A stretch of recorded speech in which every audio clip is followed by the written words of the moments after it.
दोस्तों, क्या कभी आपने विचार किया कि इस संसार में बहुत से शिक्षाएं हैं।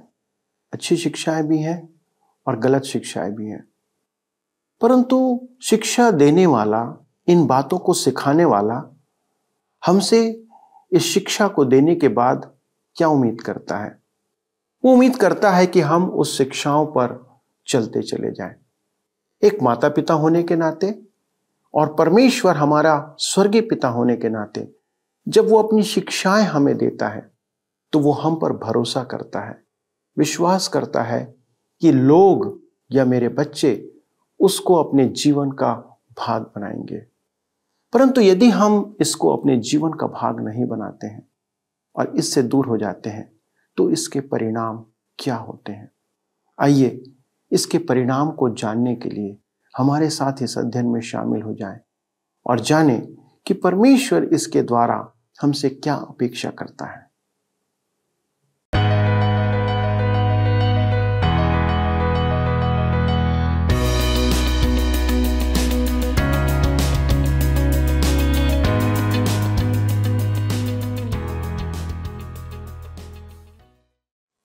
प्रिय दोस्तों, आपको प्रभु यीशु में प्रेम भरा नमस्कार। आपकी उपस्थिति हमें प्रतिदिन प्रोत्साहित करती है, इसलिए आपसे निवेदन है कि हमें इस बात को अपने एसएमएस और फ़ोन के द्वारा प्रकट करते रहें। आप सत्यवचन बाइबल अध्ययन कार्यक्रम में हैं और मैं आपका इसमें स्वागत करता हूं। दोस्तों, आज हम थिस्सलुनीकियों की दूसरी पत्री का अध्ययन समाप्त करने जा रहे हैं और अंतिम भाग में हम कुछ महत्वपूर्ण आज्ञाओं को देखेंगे। थिस्सलुनीकियों की यह पत्री आज कलीसिया के आचरण के लिए आदर्श है, क्योंकि हम उस समय में जीवन जी रहे हैं जब संसार में बहुत उथल पुथल चल रही है।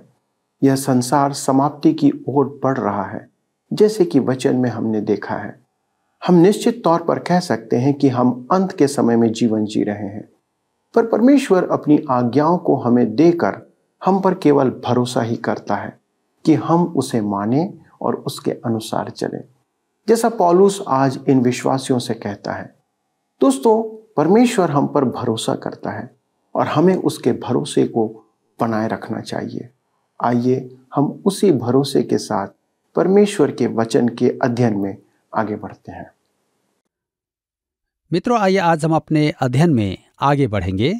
दूसरा थिस्सलुनीकियों की पत्री 3 अध्याय उसके 4 पद में लिखा है, हमें प्रभु में तुम्हारे ऊपर भरोसा है कि जो जो आज्ञा हम तुम्हें देते हैं उन्हें तुम मानते हो और मानते भी रहोगे। विश्वासियों को विशेष काम करने हैं। पौलुस ने अपने प्रथम पत्र के 5 अध्याय में 22 आज्ञाएं दी थी, जिन्हें पूरा करना विश्वासियों के लिए अनिवार्य है। प्रभु यीशु ने कहा है यूहन्ना रचित सुसमाचार 14 अध्याय के 15 पद में, यदि तुम मुझसे प्रेम करते हो तो मेरी आज्ञाओं को मानोगे। पौलुस कहता है हमें प्रभु में तुम्हारे ऊपर भरोसा है। वह उन्हें प्रभु में सौंप देता है। उसे उन पर पूरा भरोसा है कि उसने उन्हें जो जो आज्ञाएं दी हैं उसे वे पूरा कर रहे हैं और करते भी रहेंगे। उसे विश्वास था कि थिस्सलुनीके की कलीसिया अपनी अति उत्तम गवाही को बनाए रखेगी। दूसरा थिस्सलुनीकियों की पत्री 3 उसके 5 में लिखा है, परमेश्वर के प्रेम और मसीह के धीरज की और प्रभु तुम्हारे मन की अगुवाई करे। विश्वासियों को परमेश्वर के प्रेम में आचरण करना है। मेरे मित्रों, यदि आप आज परमेश्वर के प्रेम में आचरण रखते हैं तो परमेश्वर का प्रेम आपके मन में पर्याप्त है और आप इस प्रेम को पवित्र आत्मा के सामर्थ्य में प्रदर्शित कर पाएंगे, क्योंकि पवित्र आत्मा ही परमेश्वर के प्रेम को हमारे लिए वास्तविक बना सकता है। प्रेम आत्मा का फल है। आप हर किसी से प्रेम नहीं कर सकते और मेरे विचार में परमेश्वर चाहता भी नहीं है। पौलुस ने फिलिप्पी की कलीसिया को लिखा था कि हमारा प्रेम विवेकपूर्ण हो, अर्थात हमें मनुष्य से प्रेम करने में सावधानी बरतना है। यदि आप अपनी बाहें फैला देंगे तो दिल दुखाने वाले बहुत मिल जाएंगे। आगे कहता है मसीह के धीरज की ओर। इसका अर्थ यह नहीं कि आप वाद विवाद करें, परंतु प्रभु के आगमन की धीरज धरकर प्रतीक्षा करें। ये पद अति अद्भुत है। दूसरा थिस्सलुनीकियों की पत्री 3 अध्याय के 6 पद में लिखा है, हे भाइयों, हम तुम्हें अपने प्रभु यीशु मसीह के नाम से आज्ञा देते हैं कि तुम हर एक ऐसे भाई से अलग रहो जो अनुचित चाल चलता और जो शिक्षा उसने हमसे पाई उसके अनुसार नहीं करता। ध्यान दीजिए, हम तुम्हें अपने प्रभु यीशु मसीह के नाम से आज्ञा देते हैं। पौलुस व्यर्थ की बातें नहीं करता था। विश्वासी को अनुचित चाल चलने वाले के साथ नहीं रहना चाहिए। मैं कुछ ऐसे लोगों को जानता हूं जो कहते हैं कि किसी शराबी को गवाही देने के लिए आपको मधुशाला में बैठना होगा और उसके साथ बियर भी पीना होगा। मैं एक महिला को जानता हूं जो इस विधि को अपनाकर शराबी हो गई। परमेश्वर कहता है कि हमें उनसे दूर रहना है।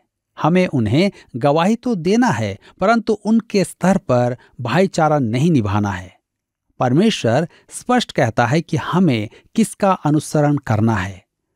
दूसरा थिस्सलुनीकियों की पत्री 3 उसके 7 पद में लिखा है, क्योंकि तुम आप जानते हो कि किस रीति से हमारी सी चाल चलनी चाहिए, क्योंकि हम तुम्हारे बीच में अनुचित चाल न चले।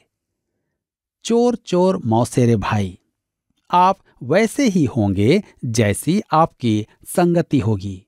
विश्वासियों को अपनी संगति के विषय में अत्यधिक सावधान रहना चाहिए। आप किससे संबंध रखें, उसमें भी सतर्क रहना आवश्यक है। अब हम देखते हैं, विश्वासी अपने काम में स्थिर रहें। थिस्सलुनीके के विश्वासी प्रभु यीशु के साथ उचित संबंध में थे और परिणाम स्वरूप उन्हें सताया जा रहा था। पौलुस ने उन्हें ढाढ़स बंधाया था, उन्हें निर्देश दिए और प्रोत्साहित किया। अब वह उन्हें बताता है कि वह भी कष्टों और परेशानियों का सामना कर रहा है। मेरे मित्रों, यदि आप प्रभु यीशु के लिए खड़े होंगे तो आपको कीमत तो चुकानी ही पड़ेगी।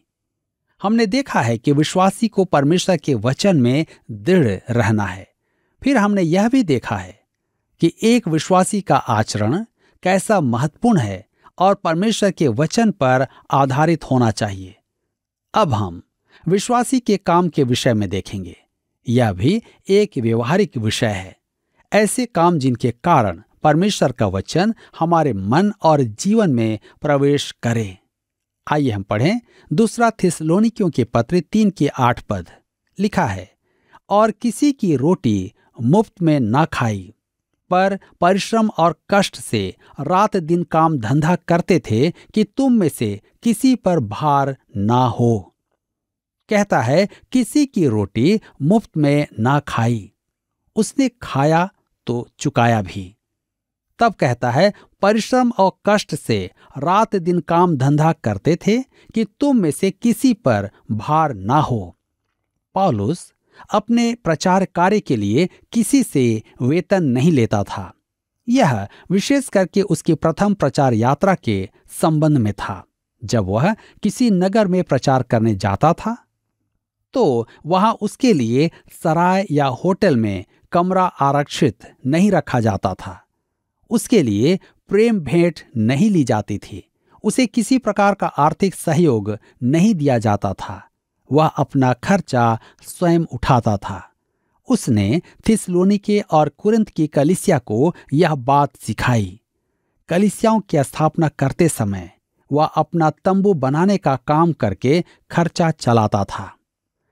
परंतु कलीसिया की स्थापना हो जाने के बाद जब वह दूसरी और तीसरी यात्रा के समय कलीसिया से भेंट करने गया, तब उसने उनसे भेंट स्वीकार की। गलातिया प्रदेश की कलीसियाओं से तो उसने स्पष्ट कहा था कि उन्हें दान देना चाहिए। फिलिपी की कलीसिया को भेंट के लिए उसने धन्यवाद कहा। अपनी तीसरी प्रचार यात्रा में उसने यरूशलेम के गरीब पवित्र जनों के लिए भेंट उठाई थी। अतः स्पष्ट है कि मसीह के आगमन के महान सत्य के कारण पौलुस उन्मादी होकर आर्थिक प्रबंधन कर तर्क विहीन नहीं हुआ था। प्रत्येक युग में कुछ धर्मांध होते हैं। पिछली शताब्दी में प्रभु के आगमन की प्रतीक्षा में कुछ लोगों ने अपना सब कुछ त्याग कर घर की छत पर प्रभु की प्रतीक्षा में बैठ गए थे। क्या प्रभु आपको घर के भीतर से नहीं उठा सकता है? यदि घर की ही छत पर बैठना आवश्यक था तो किसी ऊंचे पर्वत की चोटी पर बैठना और भी अच्छा होता है। सफेद चादर ओढ़ने की क्या आवश्यकता है?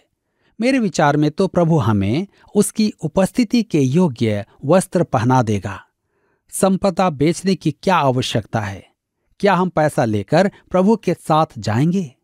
देखिए, मनुष्य प्रभु के शीघ्र आगमन में विश्वास करके भी कैसे मूर्खता के काम करता है। सच तो यह है कि बाइबल में ऐसी कोई शिक्षा नहीं है जो आपको प्रभु के लिए अधिक परिश्रम और अधिक बुद्धिमानी का काम करने की प्रेरणा देती हो। यदि आप विश्वास करें कि वह आने वाला है तो आप उसके कार्य के किसी न किसी क्षेत्र में व्यस्त हो जाएंगे। आप संसार में परमेश्वर के वचन के कुछ बीज अवश्य डालेंगे कि फसल आए। दूसरा थिस्सलुनीकियों की पत्री 3:9 में लिखा है, यह नहीं कि हमें अधिकार नहीं, पर इसलिए कि अपने आप को तुम्हारे लिए आदर्श ठहराएं कि तुम हमारी सी चाल चलो। पौलुस के कहने का अर्थ यह है कि वह परमेश्वर का प्रेरित है, जिसने उन्हें प्रभु यीशु से जोड़ा और कलीसिया की स्थापना की। अतः उन्हें अधिकार है कि वह उनसे भेंट का आग्रह करे, परंतु वह ऐसा नहीं करता है ताकि थिस्सलुनीके के समक्ष एक उदाहरण हो कि वे किसी धर्मांध शिक्षा में न बह जाएं। जी हाँ, यह हमारे लिए भी अवश्य है कि हम वचन को जानें और गलत शिक्षा में न बह जाएं। मैं एक बाइबल संस्था में पढ़ा रहा था। वहां एक युवा दंपति की मानसिकता धर्मांधता की थी। वे सोचते थे कि वे अन्य लोगों से कहीं अधिक धर्मी थे, परंतु उनका परीक्षा परिणाम सबसे नीचे की श्रेणी में था।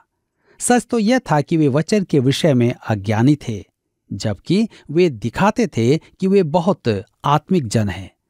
परमेश्वर के वचन को न जानकर कोई आत्मिक कैसे हो सकता है?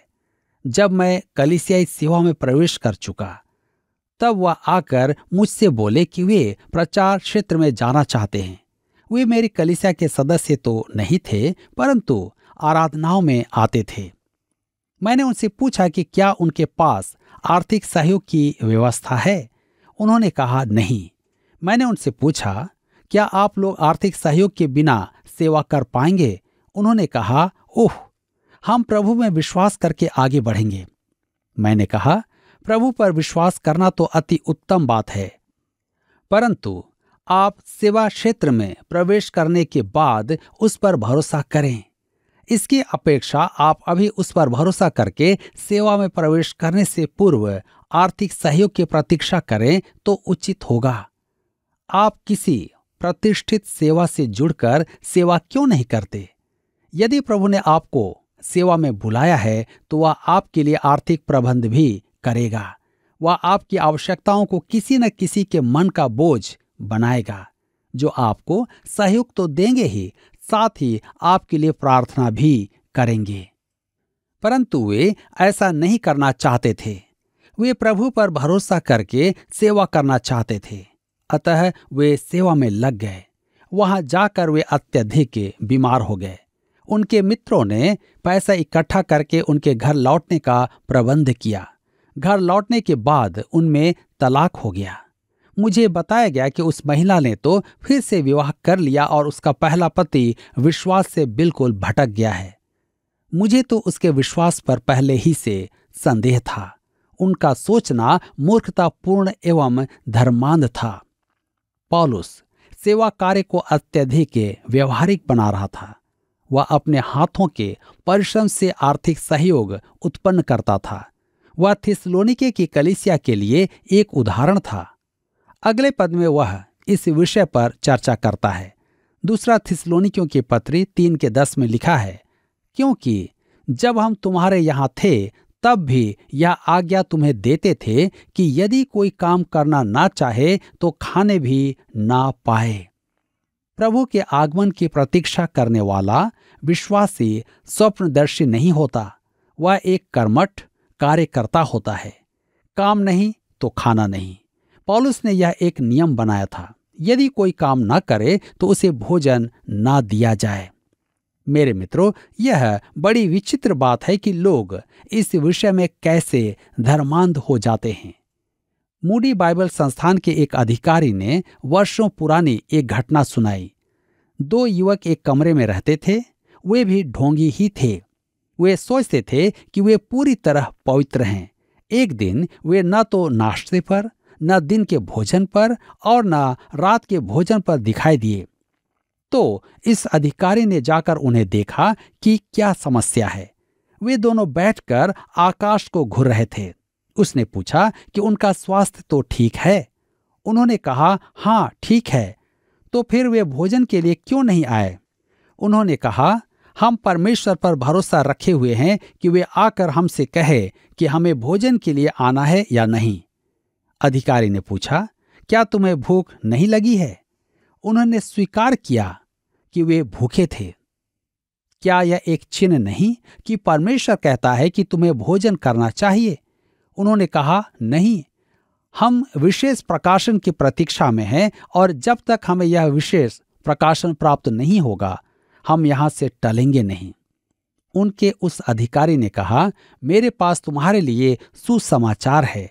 तुम लोग भोजन कक्ष में नहीं परंतु अपने अपने घर जाओगे। तुम यहां नहीं रहोगे।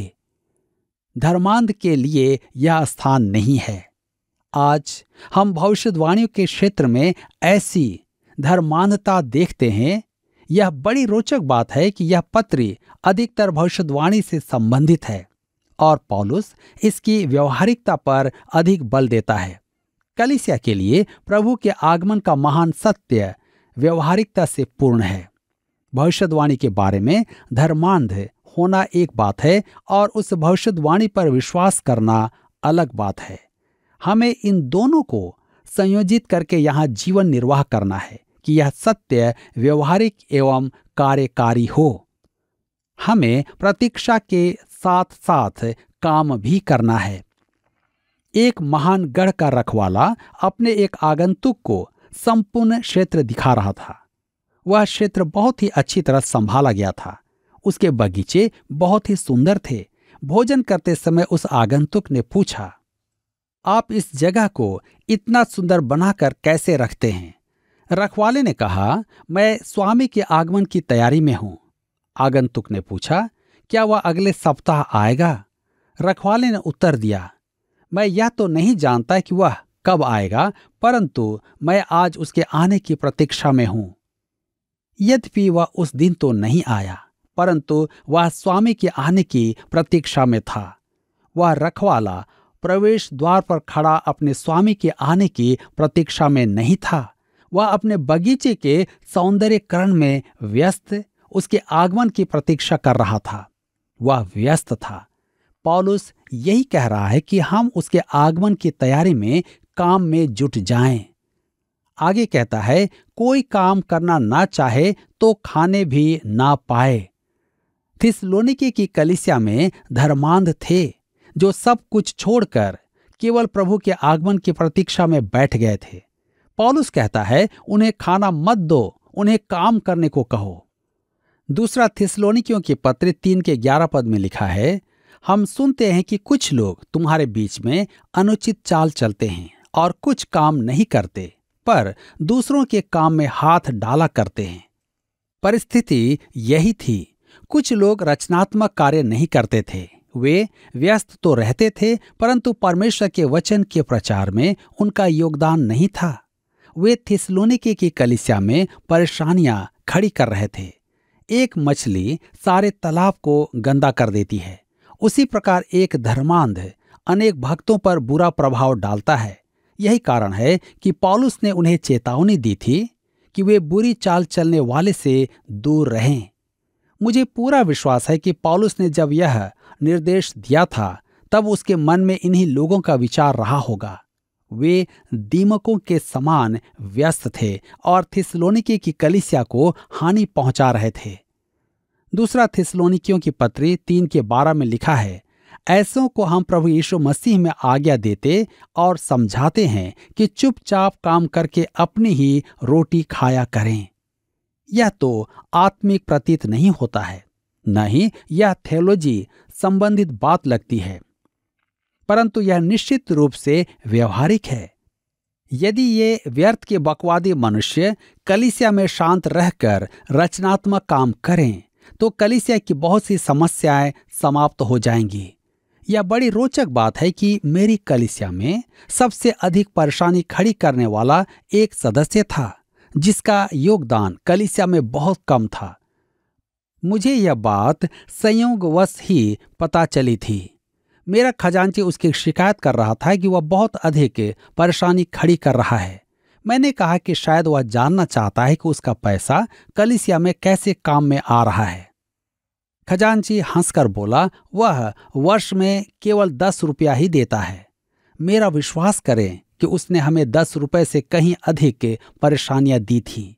संभवतः ऐसे ही सदस्य थिस्सलुनीके की कलीसिया में थे और पौलुस कहता है कि वे अपना मुंह बंद रखें और काम पर जाएं तो अच्छा होगा। दूसरा थिस्सलुनीकियों की पत्र 3:13 में लिखा है, तुम हे भाइयों भलाई करने में साहस ना छोड़ो। यह कैसी उत्तम बात है। धन्य आशा रखने वाले विश्वासी को प्रभु के काम से ऊबना नहीं चाहिए। जैसा मूडी ने कहा था, मैं काम करके थक जाता हूं परंतु परमेश्वर के काम से नहीं थकता। दूसरा थिस्सलुनीकियों की पत्री 3:14 में लिखा है, यदि कोई हमारे इस पत्री की बात को न माने तो उस पर दृष्टि रखो और उसकी संगति न करो जिससे वह लज्जित हो। कलीसिया को उपद्रवी मनुष्य से दूर रहना चाहिए। कुछ लोग उनका पक्ष लेते हैं क्योंकि वे नहीं चाहते कि ये लोग उनके विरुद्ध जहर घोलें, परंतु यह सच है कि अफवाह फैलाना रोका जाए तो अनेक कलीसियाओं को लाभ पहुंचेगा। दूसरा थिस्सलुनीकियों 3:15 में लिखा है, तो भी उसे बैरी मत समझो पर भाई जानकर चिताओ। ऐसे पथभ्रष्ट भाइयों को संभालने के लिए प्रयास करना आवश्यक है। दूसरा थिस्सलुनीकियों 3:16 में लिखा है, अब प्रभु जो शांति का सोता है आप ही तुम्हें सदा और हर प्रकार से शांति दे। प्रभु तुम सबके साथ रहे। क्या यह एक उत्तम आदेश नहीं? दूसरा थिस्सलुनीकियों 3:17 में लिखा है, मैं पौलुस अपने हाथ से नमस्कार लिखता हूं। हर पत्री में मेरा यही चिन्ह है, मैं इसी प्रकार से लिखता हूं। पौलुस ने स्वयं अपने हाथों से लिखा था। दूसरा थिस्सलुनीकियों की पत्री 3:18 में लिखा है, हमारे प्रभु यीशु मसीह का अनुग्रह तुम सब पर होता रहे। पत्र का अंत आशीर्वाद से होता है। यह इस अद्भुत पत्र का उपसंहार है जिसमें सिखाया गया है कि भविष्यवाणी का ज्ञान जो धर्मांधता और निष्क्रियता से परे है मन को शांति दिलाता है।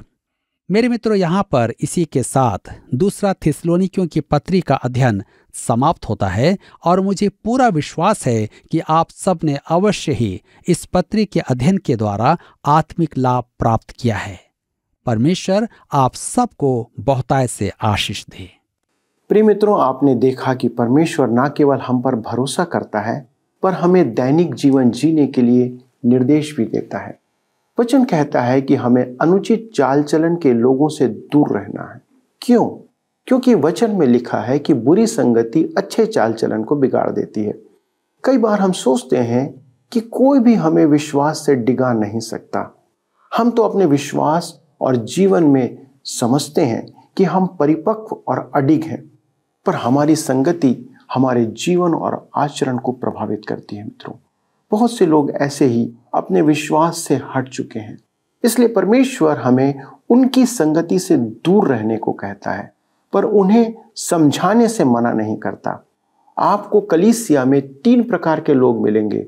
एक वे जो वचन सुनते हैं और मानते हैं, दूसरे वे जो सुनते हैं पर सुनने तक ही मानते हैं और बाद में उसे भूल जाते हैं, और तीसरे वे जो सुनते समय भी नहीं सुनते हैं क्योंकि उनका ध्यान कहीं और रहता है। वे कभी परमेश्वर के वचन में नहीं चलते। मित्रों, हमें विश्वासियों की संगति में जीवन जीना है। इसलिए आप देखते हैं कि पौलुस थिस्सलुनीकियों के विश्वासियों के साथ ही रहकर उन्हें मसीही जीवन जीना सिखाता है। यह है शिष्यता या डिसाइपलशिप। आप लोगों के साथ रहकर उन्हें जीवन जीने की शिक्षा प्रदान करते हैं।